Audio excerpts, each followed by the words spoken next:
गुरुर्ब्रह्मा गुरुर्विष्णु गुरुर्देवो महेश्वरा गुरुर्साक्षात् परब्रह्म तस्मै श्री गुरुवे नमः।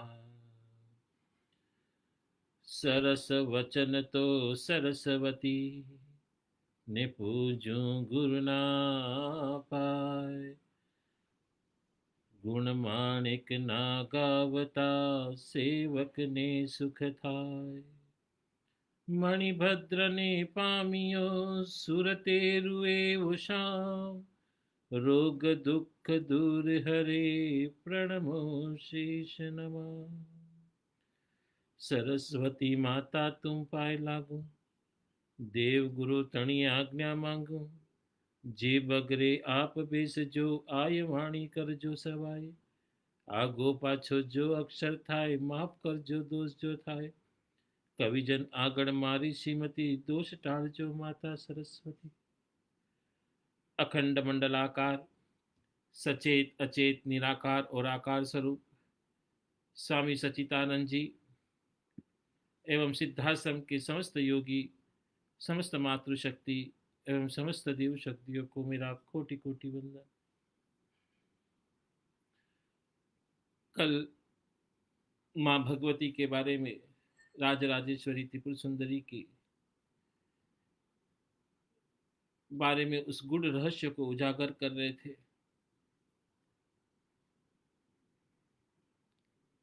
तो पहले माँ भगवती के ध्यान का,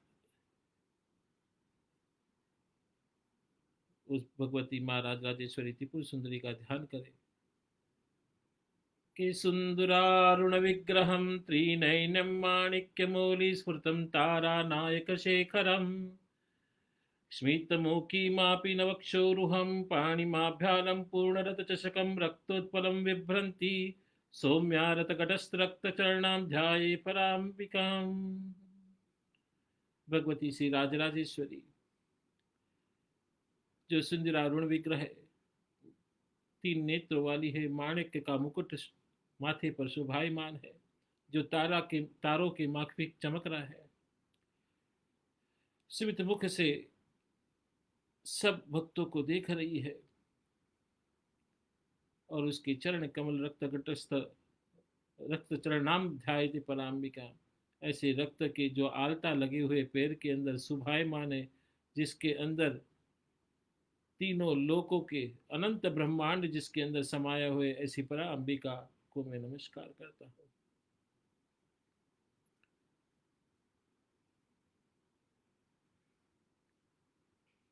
माँ भगवती त्रिपुरा सुंदरी,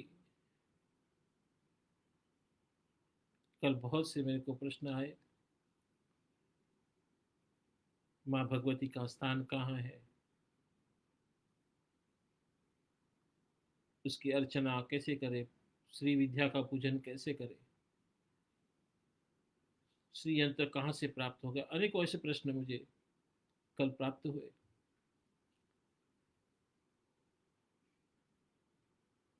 तो श्री विद्या माँ भगवती राजराजेश्वरी का मुहूर्ता मंदिर कहाँ पर है, बहुत कम लोग इसको जानते हैं कि भारत में सबसे छोटे प्रदेश जो त्रिपुरा के नाम से पूर्व दिशा के अंदर है, वहीं त्रिपुर सुंदरी शक्तिपीठ के रूप में वहां पर प्रसिद्ध है। 52 शक्तिपीठों में से एक शक्तिपीठ है, वो अत्यंत पवित्र तीर्थ स्थल है। जगदम्बा माँ भगवती अनेक रूपों में सर्वत्र व्याप्त है। समस्त ब्रह्मांड जड़ संसार देवी के प्रभाव से सजीव एवं चलायमान है। शक्ति के अभाव में तो शिव भी शव समान है। देवी के रूपों में से एक जगत प्रसिद्ध देवी राजराजेश्वरी त्रिपुर सुंदरी है। यह 10 महाविद्या में तीसरे चरण पर त्रिपुर सुंदरी के रूप में आती है।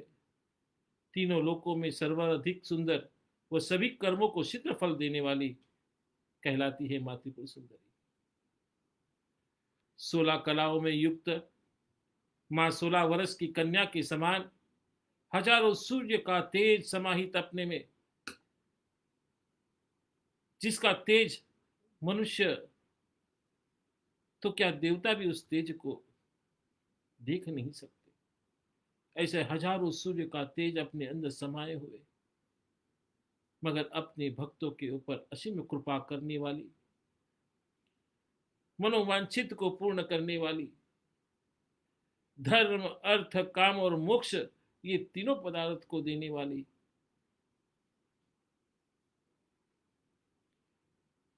शक्ति त्रिपुर सुंदरी, जो शिव त्रिपुरेश है।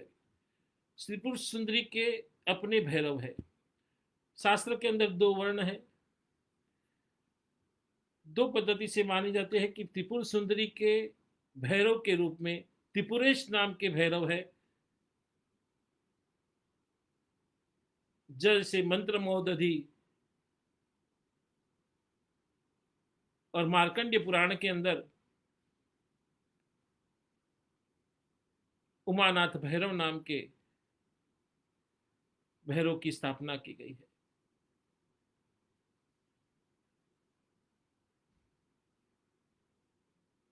और ये त्रिपुर सुंदरी और उमानाथ भैरव, जब माँ त्रिपुर सुंदरी का मंदिर त्रिपुरा के अंदर है, त्रिपुरा के अंदर भी एक उदयपुर नाम का स्थान है। उदयपुर 3 प्रकार के 3 उदयपुर है इस भारतवर्ष के अंदर। एक उदयपुर राजस्थान में है, एक मध्य प्रदेश में है और एक त्रिपुरा में है। और त्रिपुरा के अंदर जो भगवती राजराजेश्वरी त्रिपुर सुंदरी का जो मंदिर है, वहां के शिव, वहां भैरव त्रिपुरेश्वर है। यहाँ भगवान शिव को त्रिपुरेश के रूप में पूजा जाता है। माता को त्रिपुरेशी के अर्धांगिनी के रूप में पूजा जाता है। कहते कि यहाँ आकर जो भी कोई सच्चे मन से प्रार्थना करता है, माँ त्रिपुर सुंदरी उसकी सभी मनोकामना को पूर्ण करती है।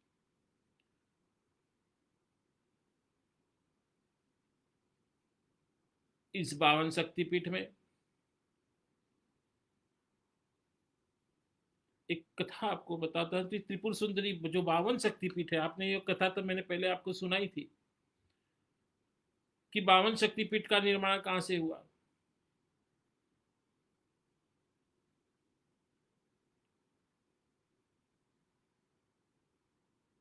सती को अपने ही पिता के वहां हो रहे यज्ञ कुंड के अंदर अपनी आहुतियां क्यों देनी पड़ी? इसके पहले की जो कथा मैं आपको सुनाता हूं, छोटी सी है कथा।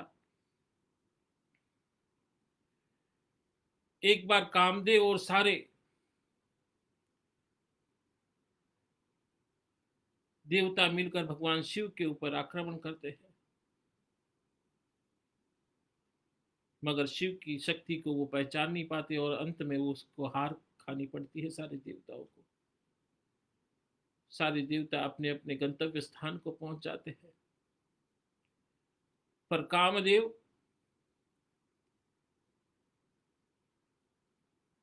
अपने हठ के कारण मंदराचल पर्वत के पास जाकर तप करने लगता है। हजारों साल की तपस्या के बाद में मां भगवती महालक्ष्मी उनको कहती है कि पुत्र, अभी तपस्या बंद कर तो तुम शिव से नहीं जीत सकते। मगर कहते हैं कि बाल हट के सामने किसकी चलती है। लक्ष्मी जी के बार बार कहने पर भी कामदेव माने नहीं, और कामदेव जब माने नहीं तब मां भगवती लक्ष्मी ने सती गौरा को बुलाया, और सती गौरा ने कामदेव को बहुत समझाया कि तुम शिव से युद्ध नहीं कर सकते, तुम शिव से जीत नहीं सकते। मगर कामदेव तस का मस होने को तैयार नहीं था। अंत में गौरा को बहुत क्रोध आया, और जब क्रोध आया तो क्रोध के वश में होकर मां गौरा ने कामदेव को श्राप दे दिया कि जाओ, तुम जिस शिव को मारने के लिए तप कर रहे हो, उसी शिव के हाथ से तुम भस्म हो जाओगे। महालक्ष्मी को बहुत पीड़ा हुई। उन्होंने कहा, मैंने अपने पुत्र को समझाने के लिए यहां पर गोरा को बुलाया और गोरा ने उसको श्राप दे दिया। तो महालक्ष्मी ने गोरा को श्राप दिया कि जिस पति के कारण तुम जी इतना इतरा रही हो, उसी पति के कारण तुम्हें भी जलकर मरना होगा। तब गोरा के मन में भी विचार आया, अरे मैं सबसे बड़ी हूं, फिर भी इसने मुझे श्राप दे दिया। तो गोरा ने भगवती महालक्ष्मी को श्राप दे दिया कि तू जिस पति के ऊपर इतना इतना रही है, उसी पति के कारण तू दर दर के वियोग की ठोकरें खाती रहेगी। सोचने की बात यहां पर है कि एक श्राप से कितने श्रापों का फल होता हुआ।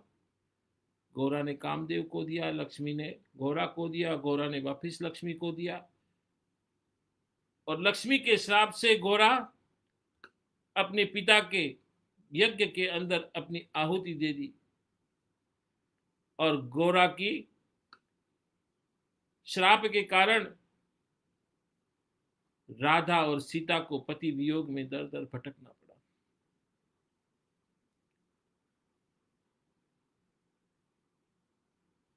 और जब कामदेव शिव के हाथ में भस्म हुए, तब उस राख से भंडासुर प्रकट हुआ। वो कथा मैं आपको पहले ही सुना चुका हूं। और भंडासुर को खत्म करने के लिए सारे देवताओं ने मां भगवती राजराजेश्वरी त्रिपुर सुंदरी का आवाहन किया, यज्ञ किया। और जब यज्ञ के माध्यम से नहीं आए तो सारे देवता ने अपने शरीर का मांस काट काट के उस यज्ञ कुंड में डालते गए। तब भी जब नहीं हुई, तब आद्रा नक्षत्र, जैसे ही सूर्य आद्रा नक्षत्र में प्रवेश करने लग गया, और अंत में देखा कि मां भगवती आती नहीं, अभी ये हड्डियां बची है, इस हड्डियों को भी इस यज्ञ कुंड के अंदर प्रविष्ट कर दो। और जैसे ही सारे देवता उस यज्ञ कुंड के अंदर अपनी आहुति देने के लिए प्रेरित होते हैं, वहीं पे भगवती मां राजराजेश्वरी त्रिपुर सुंदरी श्री यंत्र के ऊपर आरूढ़ होकर इन सारे देवताओं को अभय का दान देती है, और उनका सारा शरीर वापस स्वस्थ कर देती है, और उनको निर्भय कर देती है कि जाओ, तुम निर्भय हो, मैं भंडासुर का वध करूंगी। मां भगवती और भंडासुर के अंदर मां भीषण युद्ध हुआ, और अंत में भंडासुर को कामेश्वरी बाण से मां भगवती राजराजेश्वरी त्रिपुर सुंदरी ने भंडासुर का वध किया। शास्त्र में कहते हैं कि जब भी कोई आपत्ति पड़े तो मां भगवती राजराजेश्वरी की स्तुति करनी चाहिए। वो स्तुति क्या है?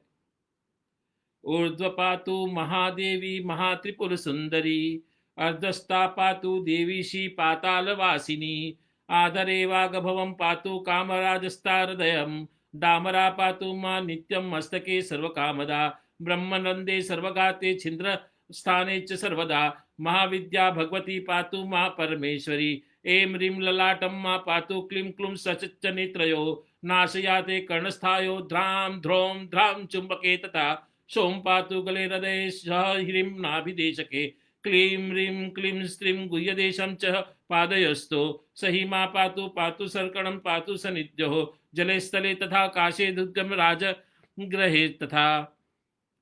ये जो स्तोत्र है, इसको बार बार रटन करने से आने वाले भयों का निराकरण हो जाता है। भय वहां से गायब हो जाता है।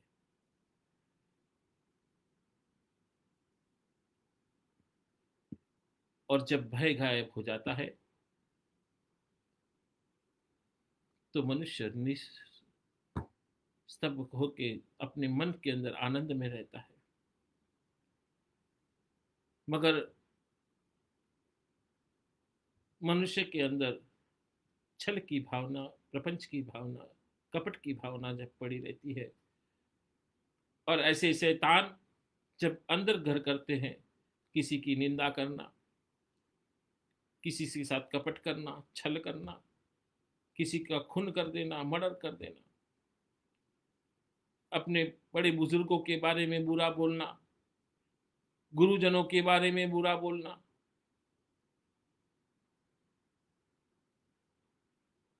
ऐसी चीजें मनुष्य को हमेशा नर्क के दरवाजे पर लाके खड़ा कर देती है। क्योंकि मनुष्य जो सोचता है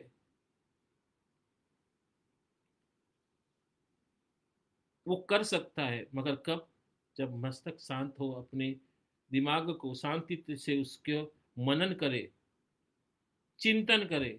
चिंता नहीं करनी, चिंता से चिता जलती है और चिंतन से मोक्ष मिलता है।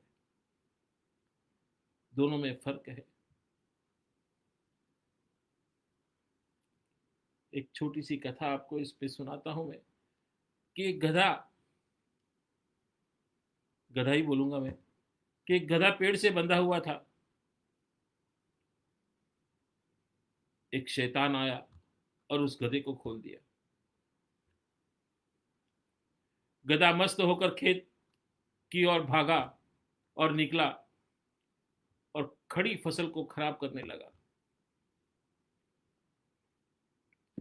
और जब खड़ी फसल को खराब करने लगा तो वो खेत की जो मालकिन थी, वो किसान की जो पत्नी थी, वो गुस्से में आकर गधे को मार डाला। गधे की लाश देखकर मालिक को बहुत गुस्सा आया और उसने किसान की पत्नी को गोली मार दी।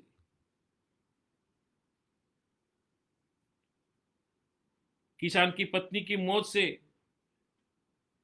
किसान को इतना गुस्सा आया कि उसने गधे के मालिक को गोली मार दी। गधे के मालिक की मौत होने पर गधे की मालकिन जो पत्नी थी, उसके मालिक की पत्नी थी, उसकी पत्नी की मौत की खबर सुनते ही वो गुस्से से तलबिला उठी और अपने बेटे को आज्ञा दे दी, जाओ उस किसान का घर बार सब जला दो। समय देखकर शाम होते होते मां के आदेश का पालन करते करते खुशी खुशी पूरे आए और उन्होंने मान लिया कि किसान भी अभी मरना चाहिए, और उसने अपने उसके घर के अंदर किसान के घर में आग लगा दी। और जब आग लग गई, पूरा तहस नहस हो गया, तो उन लोगों को लगा कि किसान मर गया है, लेकिन ऐसा हुआ नहीं। किसान बच गया था। उस समय किसान घर पे नहीं था। किसान ने देखा कि पूरा घर मेरा तहस नहस हो गया है और इन लड़कों ने मेरा घर जलाया है। उसने गधे के मालिक की पत्नी और बेटे तीनों की हत्या कर दी। इसके बाद उसे पछतावा हुआ।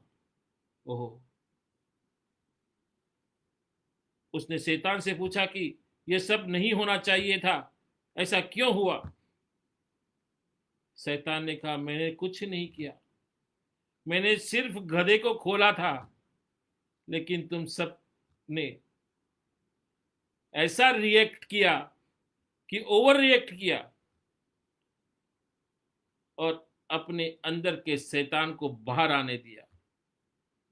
इसलिए अगली बार किसी को जवाब देने और प्रतिक्रिया देने, किसी के बदला लेने के पहले सोचना, रुकना, सोचना ध्यान रखे कहीं अपना अंदर का शैतान जगा तो नहीं है। और वही शैतान आज अपने दिल जो बाहर रास्ते पे घूम रहे हैं, वह शैतान के रूप में घूम रहे हैं कि जिसने खुले छोड़ दिए हैं। और वो खुले छोड़े हुए शैतान आज दूसरों को भी नष्ट करने पर तुले हुए हैं।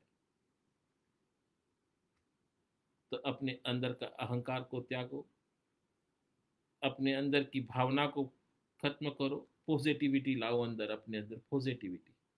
और जब पॉजिटिविटी आनी शुरू हो जाएगी, सोचो कि मेरा कुछ नहीं है इस दुनिया में।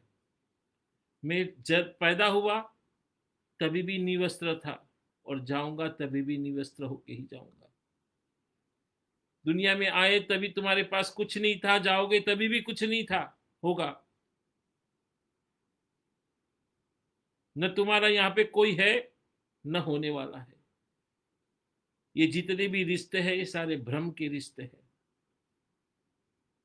जब प्रकृति ने तय कर रखा है कि इस माँ की कोख से तुमको 7:10 पर जन्म लेना है तो वो होके रहेगा। मगर जो वो माँ नहीं होती तो आप दूसरी किसी और माँ के गर्भ से जन्म लेते, उसकी जहां पे आपको लेने देने का व्यवहार बाकी था। इसका अर्थ यह है कि मैंने मन से माना कि ये मेरी माँ है, ये मेरे पिता है, ये मेरे भाई है, ये मेरे बंधु है, ये सब कुछ है। पर आपका कौन है? वो गुरु और वो परमात्मा। क्योंकि गुरु ही वो माध्यम है कि परमात्मा तक आपको ले जा सके। अन्यथा सारे जितने भी रिश्ते हैं सब कहने के रिश्ते हैं। और जो व्यक्ति ने गुरु की वाणी को सुन लिया और गुरु की वाणी को आदेश रूप में पाल लिया और मान लिया, तो निश्चित आपके अंदर पॉजिटिविटी आ जाएगी। हाँ, गुरु की बात आपको नहीं माननी है, आपको अपना ही कहना करना है, तो चाहे गुरु कितना भी आपके लिए कर ले, कुछ नहीं हो सकता।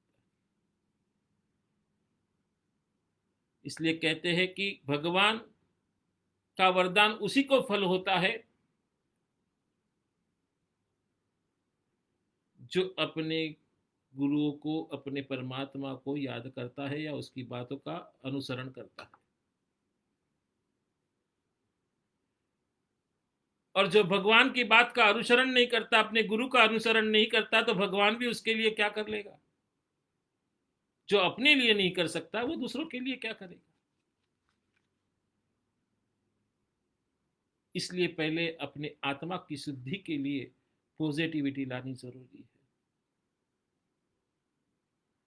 जो हो रहा है निश्चिंत भाव से देखते रहो।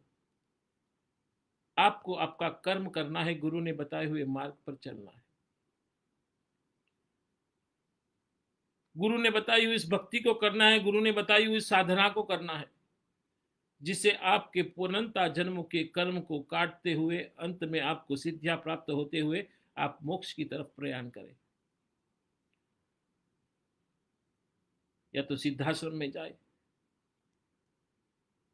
मैं चाहता हूं कि मेरा हर एक शिष्य, जितना भी सन्यासी शिष्य है, कोई भी जो मेरे से अटूट प्रेम करता है, अटूट श्रद्धा रखता है, जो मेरे वचनों का पालन करता है, मैं उसे आश्वासन देता हूं कि मैं उसको सिद्धाश्रम में लेके जाऊंगा या तो फिर मोक्ष के दरवाजे तक खड़ा कर दूंगा। मगर स्वर्ग, ये कहते हैं कि जब स्वर्ग में जाना, स्वर्गवास हो गया। मैं नहीं चाहता कि मेरा कोई भी शिष्य स्वर्ग में जाए। स्वर्ग क्या है? एक 5 स्टार होटल है, उससे बढ़कर कुछ नहीं है स्वर्ग। जब तक आपकी जेब में पैसा है तब तक आप उस होटल में रह सकते हैं। जिस दिन वो होटल, आपके जेब के पैसे खत्म हो गए, आपको होटल छोड़ के वापिस बाहर आना पड़ेगा। उसी तरह जब तक आपका पुण्य का उदय है तब तक आप स्वर्ग में रह सकते हैं। जिस दिन पुण्य का संचय खत्म हो गया, आपको उस स्वर्ग को छोड़कर वापिस 84 लाख जीवा योनि में भ्रमण करता रहना पड़ेगा। और कोई भी मनुष्य, कोई भी जीव स्वर्ग से मोक्ष में नहीं जा सकता। उसको या तो सिद्धाश्रम में आना पड़ेगा या तो वापिस पृथ्वी लोक पर आना पड़ेगा। ये दो ही एक माध्यम है कि जो इंसान सीधा मोक्ष में जा सकता है, या वो आकाश का जीव हो, पाताल का जीव हो, वक्र गति का जीव हो, या स्वर्ग का जीव हो। उनको जो मोक्ष में जाना है, या तो इसको पृथ्वी पर आना होगा या तो सिद्धाश्रम में आना होगा। और सिद्धाश्रम और पृथ्वी ही एक ऐसा माध्यम है कि यहां से सीधा इंसान मोक्ष में जा सकता है।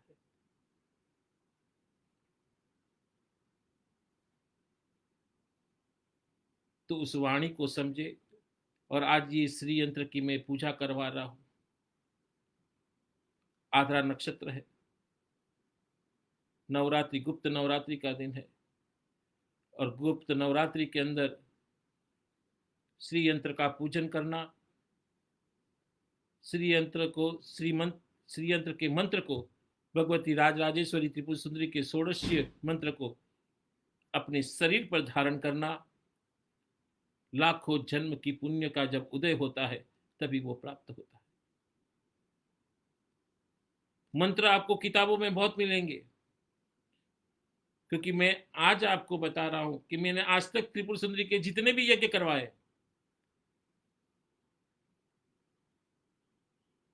जितने भी अनुष्ठान करवाए, जितनी भी साधना करवाई, उसके अंदर मैंने उस एक चीज को आपको नहीं बताई, क्योंकि उस चीज को, उस मंत्र को, मंत्र के अंदर एक शब्द है, उस शब्द को आपसे छुपा के रखा, क्योंकि कहीं उसका दुरुपयोग न हो। मगर आज पूरे विश्व की ऐसी परिस्थिति के कारण, क्योंकि ये विद्या उसी समय दी जाती है जब देश के अंदर या पूरी पृथ्वी पर हाहाकार मचा हो, मृत्यु अपना तांडव कर रही हो, मां लक्ष्मी जब रूठ के चली जाती हो, ऐसी परिस्थिति के अंदर उस बीज मंत्र का उपयोग करके, उस श्री यंत्र को अंदर स्थापित, अपने शरीर पर स्थापित कर कर, उस मां भगवती राजराजेश्वरी त्रिपुर सुंदरी को उस श्री यंत्र के अंदर प्रतिष्ठित कर कर आप अपने मनोकामना पूर्ण करके घर के अंदर धन, धान्य, ऐश्वर्य, लक्ष्मी, मान, प्रतिष्ठा सब प्राप्त कर सकते हैं।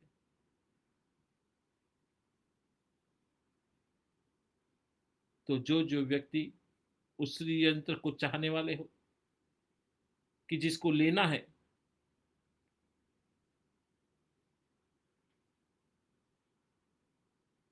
वो आश्रम के कार्यालय में अपना संपर्क करके बता दे। देश विदेश के लोग भी फोन के द्वारा अपना नाम, अपना गोत्र ये बता दे, जिसके माध्यम से संकल्प लेकर उसकी भी यंत्र की प्राण प्रतिष्ठा होगी। और उनको जूम के द्वारा, जूम ऐप के द्वारा उनको पूजा करवाई जाएगी। उनको घर के अंदर आपको विधि विधान से करने के लिए आपको मैसेज कर दिया जाएगा कि जो जो सामग्री लगेगी, यहाँ पे तो मैं करूँगा ही आपके नाम का, मगर आप भी उसमें सहभागी हो, इसलिए कुछ सामग्री आप अपने घर पे लेकर आए। और एक प्रतिमा के रूप में, आपके पास प्रतिमा नहीं है तो एक कलश के ऊपर नारियल को रखे हुए माँ भगवती का स्मरण करते हुए उस पर उस चीज को चढ़ाते हुए पूजन करें। निश्चित ही मैं आपको दावे के साथ कह सकता हूँ कि माँ भगवती राजराजेश्वरी त्रिपुर सुंदरी आपकी मनोकामना निश्चित ही पूरी करेगी। तो कल मैंने आपको यहाँ पर किया था कि मेरे ख्याल से मैंने यहाँ तक छोड़ा था कि मैंने वाराही रूप का, कि माँ का एक वाराही रूप है जो इसी पुरुषार्थ को चतुष्टय रूपी सागर में उद्धार करने वाली पुरुषार्थ चतुष्टि को ही देने वाली है, जिसे ब्रह्म विज्ञा भी कहते हैं और भुक्ति मुक्ति दोनों को देने वाली ऐसी माँ भगवती राजराजेश्वरी हमारा कल्याण करे, हमें हमारी मनोवांछित कामना को पूर्ण करे। यहाँ तक मैंने कल आपको मेरे ख्याल से प्रवचन यहीं से पूर्ण विराम दिया था, आज उसी को आगे चलाते हुए कि त्वदन्य पाणिभ्यामलं वददो देवं गणः सत्वमेवं नेवासी प्रकटीवराभित्याभिनयः भयातं नातु धातु फलमपि च वाञ्छितं सदिमिदिकं शरणे लोकानां तं हिं चरणावे नृपम्।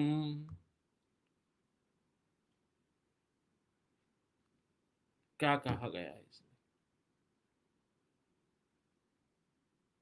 कि हे देवी, तेरे सिवाय और सभी देवता गण हाथों में रक्षा करते हैं और वर देते हैं, पर तुम एक ऐसी प्रकाश्य रूप और अभय और वर देने वाली, चेष्टा दिखाने वाली नहीं, तो क्योंकि जीवों की शरण दायिनी तुम्हारे दोनों चरण ही भय से रक्षा और कामनाओं की अधिक आपूर्ति में पूर्ति करने में समर्थ है। सोच लीजिए क्या कहा है यहाँ पे कि सारे स्वर्ग के जितने भी देवता है अभय मुद्रा देकर तुमको आशीर्वाद देते हैं, तुम्हारी मनोकामनाएं पूर्ति करते हैं, पर हे मां भगवती, आपके खाली चरण ही अभय से रक्षा देती है, जो डरा हुआ है उससे रक्षा करती है, और जितनी भी आपकी मनोकामना है उस मनोकामना की पूर्ति खाली आपके उस चरण के दर्शन करने मात्र से प्राप्त हो जाती है। इसका जो मैं व्याख्यान करूं कि अन्य देवता गण से उस चित और शक्तिपूर्ण ब्रह्म से दूसरे रूपों में तात्पर्य है, क्योंकि परमा शक्ति ही एक ही है। स्वयं देवी ने कहा है एक वाहम जगत पत्रम द्वित्याह मपापरहा। सप्तशती के अंदर ये आता है। वेद वेदांत और सभी दर्शन एक ही शक्ति शिव शक्तिमान जो कहते हैं, पुरुष पर ब्रह्मकर्ता ईश्वर आदि संज्ञाओं से अद्वितीय परमानित्य सत्ता का प्रतिपादन करते हैं। इस अवस्था में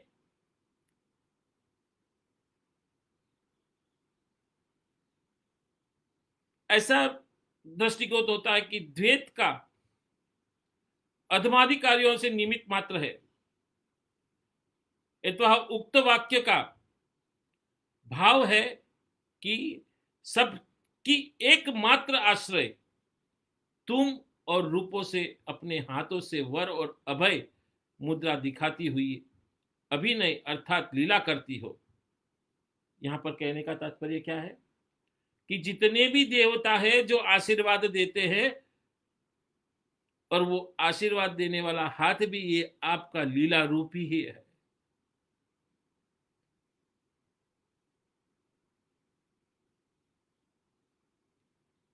क्योंकि तुम्हारे चरणों की शरण में जो भी आता है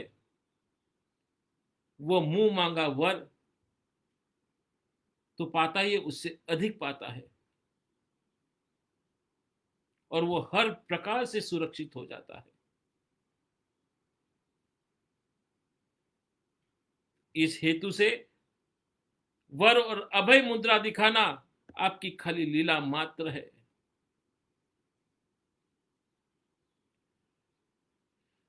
इसका दूसरा भाव यह भी है कि तुम अन्य रूपों में भी भावित होने से उस प्रकार से भावुकों को अर्थात मनन को कर्ताओं को वास्तविक वर और मुक्ति न देकर उसकी तुच्छ लौकिक कामनाओं की पूर्ति कर वास्तविक शत्रु और अविज्ञा से उनकी रक्षा करने में गोचर और तुच्छ आदि भौतिक और आदि देविक आपदाओं से उन्हें बचाकर लीला करती हो,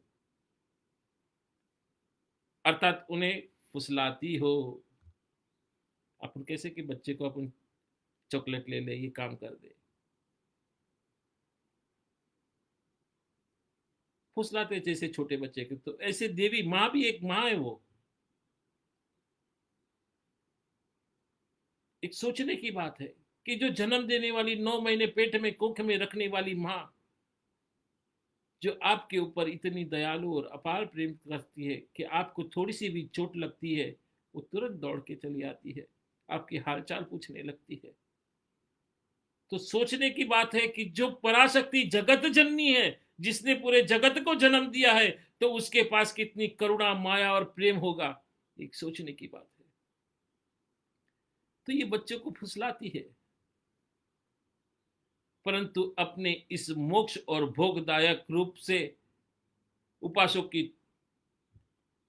तीनों तापों से रक्षा करती है। इसलिए वो परमानंद दात्री है, और परमानंद अपने आप में निश्चिंत होता है। ये यहां स्मरण रखना आवश्यक है कि 10 महाविद्याओं में जो रूप अभय और वर मुद्रा धारण किए हैं, उन पर यह बात लागू नहीं होती, क्योंकि एक तो सभी महाविद्याचित शक्ति ब्रह्म के एक एक प्रकार के समान रूप की कल्पनाएं, इनमें कोई श्रेष्ठ या न्यून नहीं होती। रूप भेद तो एक चिद ब्रह्म गुण है, भेद न्याय के कल्पित है। वस्तुतः भेद कुछ भी नहीं है। यदि आद्यकाली निर्गुण और अनिचन्य है, अव्यवहार्य है, अलक्ष्य है, ब्रह्म की घोतक है, तो द्वितीय विद्या भगवती तारा वचनीय ब्रह्म है, जो शब्द ब्रह्म है। इसी प्रकार तृतीय विद्या भगवती षोडशी विश्व रूपा पंचदेशीय, जो आकाश चित्त साकार चित्त और अचित्त ब्रह्म रूप की घोतक शक्ति है। स्थूल अनुराग व भक्ति वश अभिन्न रूपों को न्यून या अधिक करना पाप के अतिरिक्त और कुछ नहीं है, क्योंकि इन रूपों को कभी भी विच्छेद नहीं किया जा सकता। जैसे कि विष्णु और शिव के अंदर जो भेद करता है वो भी पाप का भागी है, और 10 महाविद्याओं के अंदर भी जो भेद करता है वो भी पाप का भागी है।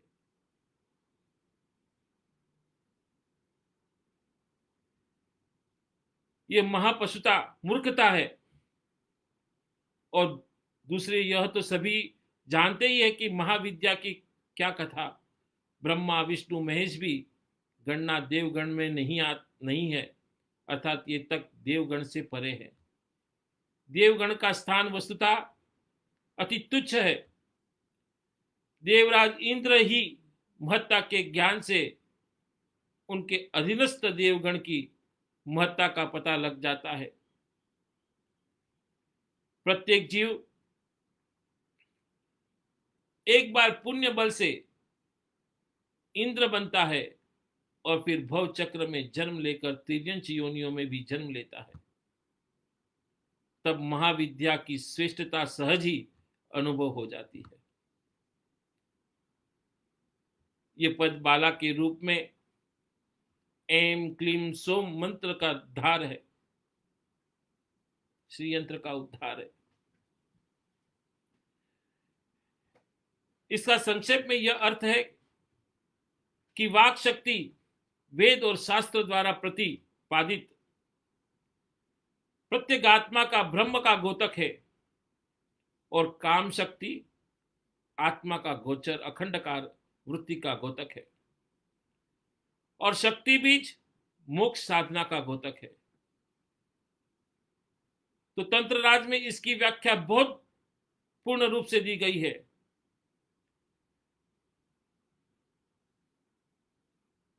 एम ये सूची है, अर्थात त्रिमयी है। तो क्लीम वाचक है, तो रूप पंचक का कारण है, और सोम विश्वात्मा का बोध होता है। दार्शनिक शब्दों में इसे ज्ञात ज्ञान और श्रेय रूपिणी त्रय शक्ति का बोध होता है। इसे भगवती की लीला मई होना सिद्ध होता है।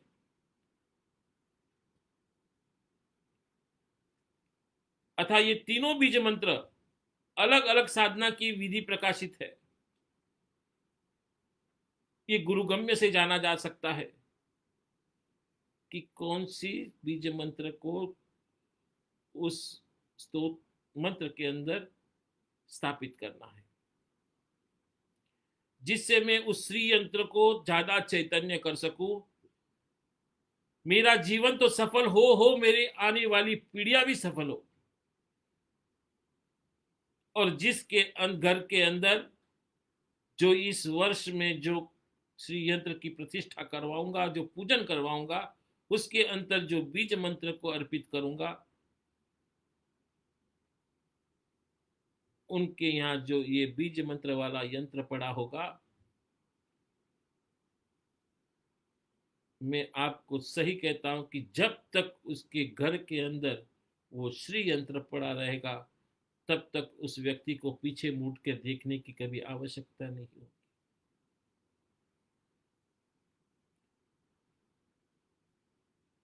जरूर है अपने अंदर एक ऐसे ऊर्जा को प्रकट करने की, और वो ऊर्जा कैसे प्राप्त होगी? उस श्री यंत्र के मंत्रों के द्वारा। श्री यंत्र के अंदर स्थापित जो डायग्राम होते हैं, उस ऊर्जा को उसके अंदर प्रविष्ट करवाने की। क्योंकि श्री यंत्र की रचना मनुष्य की रचना, शरीर की रचना के बराबर है, ब्रह्मांड की रचना के बराबर है। जैसा ब्रह्मांड आप देख रहे हैं, अनंता ब्रह्मांड है, उसी शरीर, आपके शरीर के अंदर भी ऐसे अनंता ब्रह्मांड स्थापित हुए हैं। जो चीज तुमको बाह्य दिख रही है, वो सारी चीजें आपके आंतरिक के अंदर भी पड़ी हुई है। जरूर है उसको देखने की, और उस ऊर्जा को प्राप्त करने के लिए, उसको देखने के लिए सबसे श्रेष्ठ यंत्रों का राजा कहा गया है, तो श्री यंत्र को कहा गया है। मां भगवती राज राजेश्वरी त्रिपुर सुंदरी के उस स्मरण को कहा गया है, जो बीज रूप के अंदर, 16 बीज रूप के अंदर उसको प्रतिष्ठित किया गया है।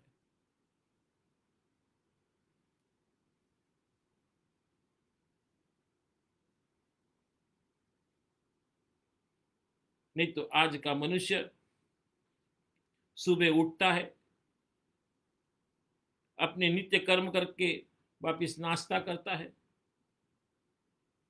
नाश्ता कर से थोड़ा सा इधर उधर का काम किया, वापिस दोपहर को खाने को बैठ गया, फिर थोड़ा बहुत काम किया, शाम का खाने को बैठ गया, फिर थोड़ा काम किया और सो गया। जिंदगी खत्म। जब आप इस धरातल पर जन्मे, क्यों जन्मे? ऐसी क्रिया करने के लिए, खाना सोना, उठना, घूमना फिरना, इसकी निंदा करो, उसकी निंदा करो, इसने ये किया, उसने ये किया।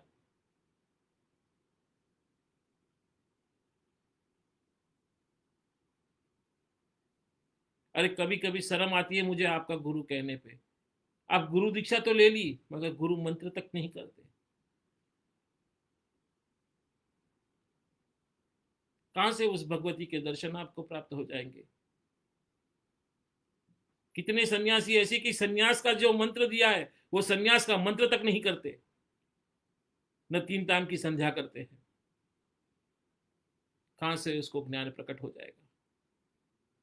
गुरु ने दिए हुए मंत्र की माला तक नहीं करते, तो कैसे मैं उनकी रक्षा कर पाऊंगा? मुझे जो देगा, प्रकृति का नियम है, जो देगा वही पाएगा।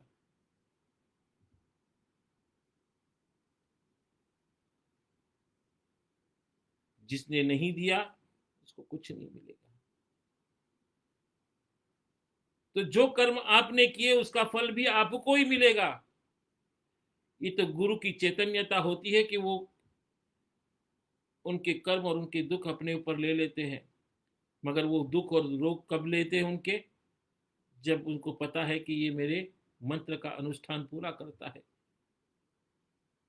माला पूरी करता है, गुरु मेरे कहने के ऊपर वो चलता है, मेरे कहे हुए बताए राग पे वो चल रहा है, तो गुरु उसकी हर तरह से उसकी रक्षा करता है। मगर जो नहीं करता, न माला करता है, न उसका अनुसरण करता है, न गुरु की बात का ध्यान करता है, तो गुरु भी क्या कर लेगा उसके लिए? जो अपने ही लिए नहीं कर पा रहा तो गुरु क्या करेगा उसके लिए।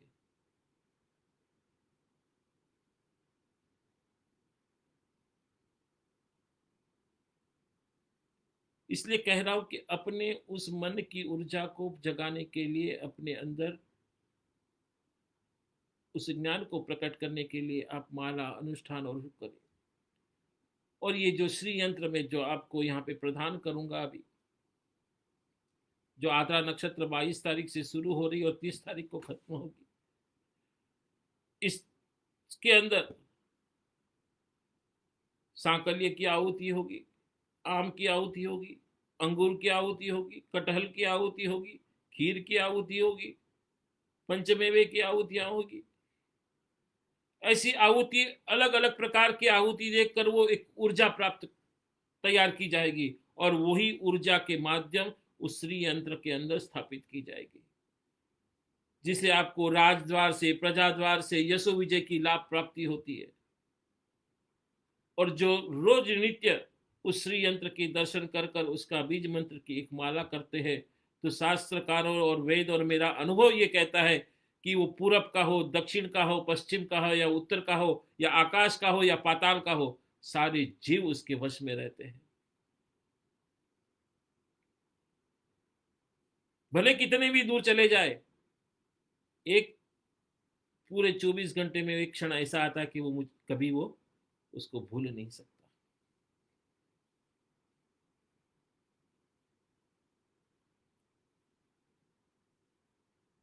तो मैं इस प्रवचन को आगे ले जाता हूं कि हरिस्तवामाराध्यं प्रणतं जन सौभाग्य जनिनम, पुरा नारी भूत्वा पुरा रिपुमपि हम क्षोभमनं यतः, स्मरोऽपि त्वा नत्या रतिनयनं लेहम्ये वपुषः, मणिनामप्यत्यं प्रभवति नो मोहिनं महत्तामम्।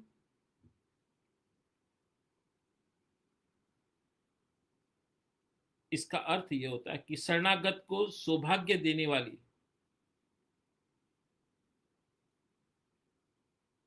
तुझको पूर्व कला में हरि ने आराधना में संतुष्ट कर स्त्री का रूप धारण कर त्रिपुर नामक शिव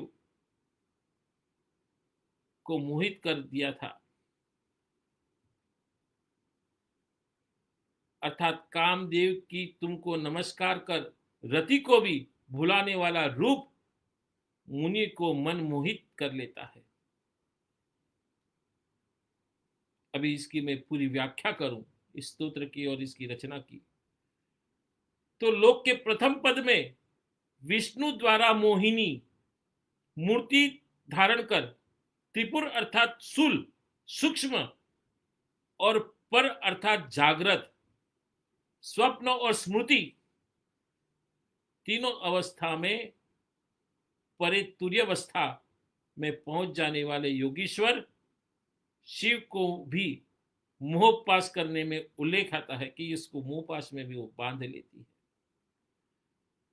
भाव यही है कि हरि अपने आराधना का काम कला ज्ञान से स्त्री रूप व स्वयं जगदम्बा के रूप को प्राप्त कर सब तरह के दात्म्य को तादात्म्य में सबको तुर्य अवस्था को स्थित ज्ञानी को भी मोह लेती है, अविज्ञा ज्ञानी को भी नहीं छोड़ती जब तक कि वह तुर्य अवस्था में न पहुंच जाए। शिव से यहां अपर शिव से प्राप्त है, अपर शिव, वैसे ही विष्णु से ब्रह्म से नहीं किंतु पालक शक्तिमान से तात्पर्य है। दूसरे पद में समस्त और रति का उल्लेख है। यह स्मर्व का काम देव कामेश्वर के अतिरिक्त है, जो पर कामदेव है, अपर कामदेव नहीं। काम व वासना को दो प्रकार की होती है, वांछनीय और अवांछनीय।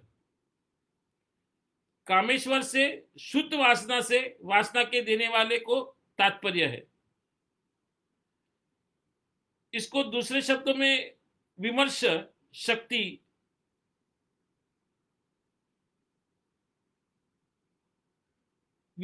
कहते हैं, कि जिसके दर्शन अनुसार, जिसके केवल शक्ति ही प्रधानता है। और रति से कामेश्वरी प्रकाश शक्ति के तात्पर्य है। रति का अर्थ है समाधि, अर्थात जीव, ब्रह्मज्ञ।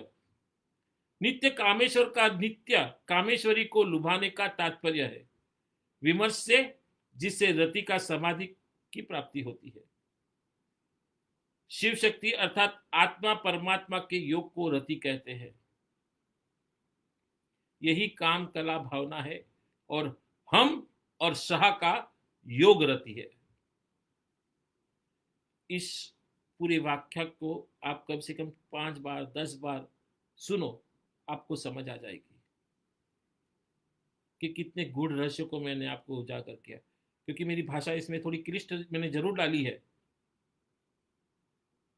इसलिए क्लिष्ट डाली है कि इस शब्दों को, ये चीजें ऐसी है इसमें शक्तियों में, कि आप उस शक्ति को जो अपने शरीर के ऊपर समझ लेंगे तो आपको भी उस ज्ञान की, उस पराशक्ति की, राजराजेश्वरी की शक्तियों का अनुभव हो जाएगा। इस श्लोक के माध्यम से मैं यह कहना चाहता हूं कि साध्य और सिद्धासन विद्या अंतलक्ष्य रूप से निहित है। यह ही रीम क्लीम ब्लेम बीजों का उद्धार वचन है। हरि शब्द से और जन्नी से ई, हिरीम स्मर का काम से और काम बीच क्लोम, व पुष्पा से व, लेह शब्द से ले और मुनि नाम से अनुस्वारित होते हिरीम, क्लोम और ब्लेम विद्या बनती है। और ये सारी विद्याएं भगवती श्री राजराजेश्वरी त्रिपुर सुंदरी की अधिष्ठिता देवी है। मगर मूलतः बीज मंत्र राजराजेश्वरी त्रिपुर सुंदरी का जो बीज मंत्र कहा गया है, यहां पर श्रीम कहा गया है। श्रीम मंत्र ये लक्ष्मी में भी उपयोग होता है और राजराजेश्वरी त्रिपुर सुंदरी के अंदर भी होता है। जब मैंने जिसे पहले बताया कि कामेश्वर और रति और इसके अंदर का अनुसार आप जो भगवती राजराजेश्वरी की त्रिपुर सुंदरी का पूरा पिक्चर देखेंगे कि पंच प्रेतासन के ऊपर आरूढ़ है, कि महाशिव कामेश्वर के ऊपर वो अपनी उसकी नाभि कमल के ऊपर विराजमान है।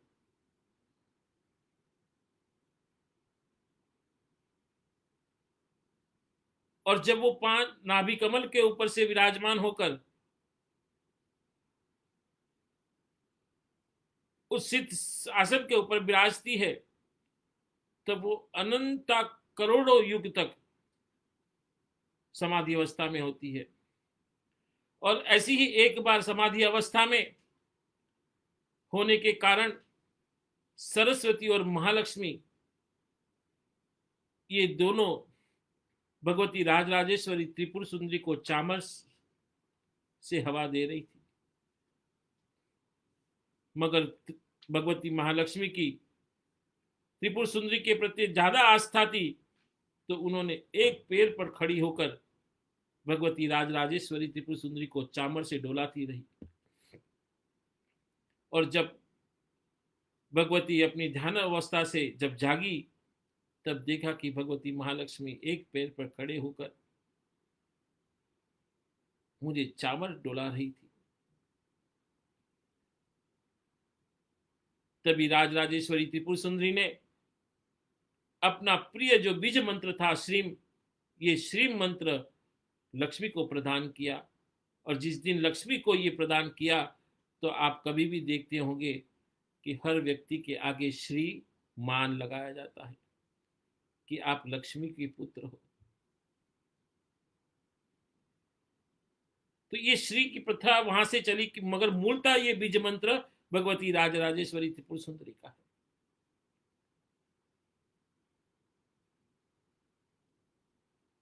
इस मंत्र की परिभाषा की जाए तो अनंता परिभाषा है। मां भगवती के हर एक एक शब्द के 16 शब्दों के अंदर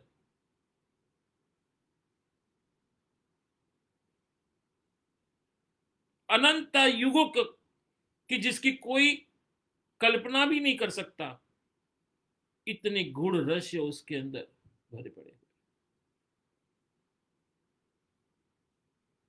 एक एक शब्द की व्याख्या करे तो कम से कम एक एक महीना तक लग सकता है, मगर उसको उस मंत्र का ज्ञाता होना जरूरी है। कि जैसे मैं बहुत से लोगों को अभी मैं जिस तरह से मैं अभी यहाँ पे प्रवचन दे रहा हूँ, बहुत से लोगों को पल्ले नहीं पड़ा होगा, मगर जो मंत्र साधना में हमेशा लीन रहने वाले, मंत्र को जानने वाले, साधना को जानने वाले होंगे, वो इन सारी शब्दों को बार बार इस मेरे प्रवचन को सुनेंगे तो वो जान जाएंगे कि गुरुदेव ने कितनी बड़ी बात कह दी। जो आज तक गुप्त रखी जा रही है उस बात को आपके सामने रखा जा रहा है।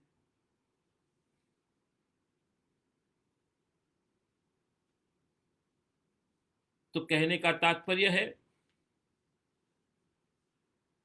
कि आप उस षोडशी के मंत्र को नित्य माला करें, उस श्री यंत्र को आप अपने घर में स्थापित करें और अपने जीवन में रहे जो भी कमतरता है उस कमतरता को आप दूर करें।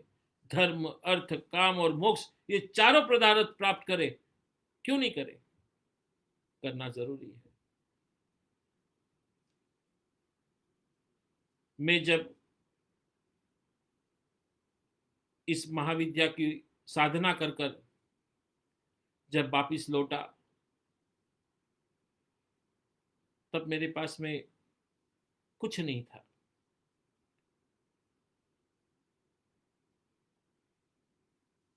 खाली आश्रम की एक 3 एकड़ की भूमि थी, जिसका पैसा और भी देना बाकी था जो जमीन मालिक को। मगर जब ये अनुष्ठान कर कर माँ भगवती का पूर्ण आशीर्वाद प्राप्त कर कर मैं वापिस जब वसई लौटा, और लौटने के बाद में जहां आज कृष्ण भगवान की जो प्रतिमा लगी हुई है जो कुंड के पास में, वहीं पर मैंने भगवती राज राजेश्वरी त्रिपुर सुंदरी का महायज्ञ किया। और उस महायज्ञ के अंदर 9 दिन यज्ञ चला, और उस महायज्ञ के अंदर मेरे पास जो भी सामर्थ्य के हिसाब से मैंने आहुतियां डाली, और वो आहुति करके मैंने श्री यंत्र को वहां पर सिद्ध किया। और जब सिद्ध कर कर उसको जब आश्रम में स्थापित किया, तो आज आप ही देख रहे हैं, वसई के अंदर, वाड़ा के अंदर, ऋषिकेश के अंदर, गुल्लर के अंदर, बद्रीनाथ के अंदर, पांडुकेश्वर के अंदर, नेपाल के अंदर, अमेरिका के अंदर अनेक आश्रम में इतने बड़े बड़े अनुष्ठान किए जिसकी आज कल्पना भी कोई लोग नहीं कर सकता। इतने भी दान पुण्य करते रहे। ये किसकी माया है? उसी श्री यंत्र की माया है। तो मैं भी चाहता हूं कि मेरा हर एक भक्त जो मुझे प्यार करता है वो भी ऐसा ही श्रद्धाढ़ बने, अपने जीवन में ऐश्वर्य को प्राप्त करे, उस ज्ञान को प्राप्त करे, और अंत में जब इस शरीर को छोड़ने का समय आए तो ये आत्मा उस मोक्ष को भी प्राप्त करे। आज समय निकलता जा रहा है हाथ से। मैं अपने शब्दों को यहीं विराम देता हूं, और विराम देने से पहले यह कहना चाहता हूं कि आप गुरु मंत्र की दीक्षा ली हुई है तो गुरु मंत्र, चैतन्य मंत्र और गायत्री मंत्र करना कभी न छोड़े, क्योंकि आप जो ये चीज मुझे देंगे तो निश्चित ही मेरा दायित्व बन जाएगा कि मैं आपकी रक्षा करूं।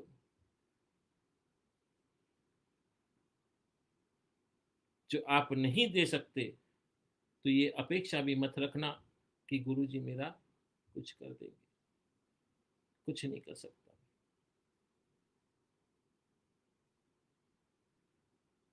तो यही आशीर्वाद आपको देता हूँ कि आप लोग जिसने भी ये प्रवचन सुना है और जो माला नहीं कर रहा है वो माला करने लग जाए। माँ भगवती के उस चरण को ध्यान करते हुए मैं आपको आशीर्वाद देता हूँ कि आप हमेशा स्वस्थ रहे, निरोगी रहे, धन धान्य से परिपूर्ण रहे और माँ भगवती के उस चरणों में आपका भी ध्यान लगा रहे। इसी के साथ में मैं आपको सबको आशीर्वाद देता हूँ। जय माता दी। और सबको मेरा तहे दिल से आपके परिवार को सबको मेरा आशीर्वाद। जय माता दी।